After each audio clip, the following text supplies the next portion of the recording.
23 years old. The whole world knows who Simi is, and they'll be able to follow her for the next 8-10 years, however long she's done it.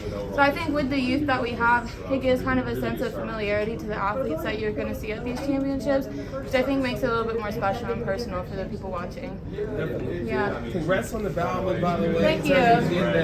How would Mabel feel about that race at home? Did you say how Mabel? Yes, how would she? Oh my gosh. Okay. Well, this is kind of a funny side story, but so she's boarding right now because I'm not home, so she has to go to like an overnight doggy place to stay. And they give her like report cards, so I signed up for them to like keep me updated.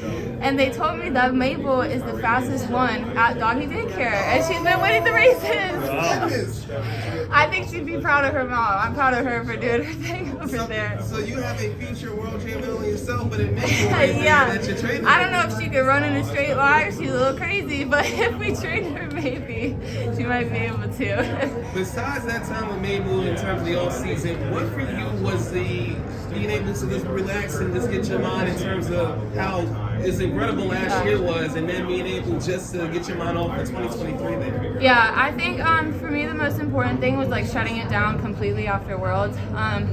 I was having a bit of a hard time mentally just because like you go from high competition to high competition to high competition amidst figuring out all these other life decisions like going pro and all of that stuff. So for me it was important just after Worlds to recognize that for myself. And I took like 6-7 weeks completely off, which I've actually never done because I'm not good with taking time off. I always feel like I need to be doing something.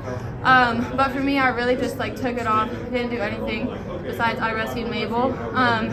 So just allowing myself to kind of like step back from it so I could kind of get that fire to get back to training. And then recognizing when that was back and just getting after it was really important for me. And speaking of that fire, in terms of this Aubrey crowd here and being able to run in this atmosphere, just your full feelings of that, how that got you down the stretch past Brigham and getting that win today and setting up they are right there. Yeah, super special. I think it's just really energizing when you can hear those people throughout the entire race.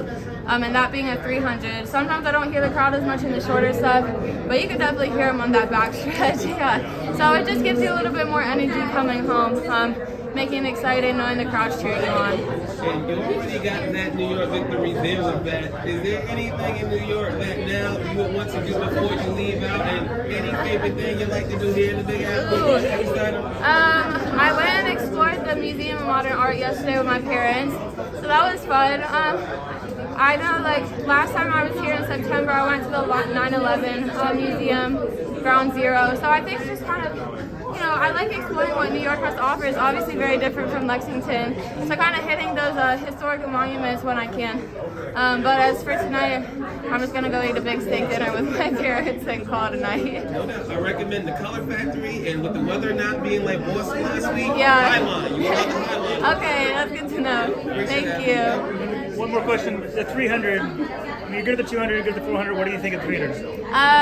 It hurts a little bit more than the 4, but for not as long. So I like it. I think it's still a strategic race. My start wasn't the best in that race, but just knowing that it kind of plays into my strength a little bit more with that top end speed at the end, it's a fun one for sure. I mean, were you feeling like I'm going to win coming off that last turn? Or? Yeah, I was pretty confident in myself just based off of how practice is going, the strength that I have right now.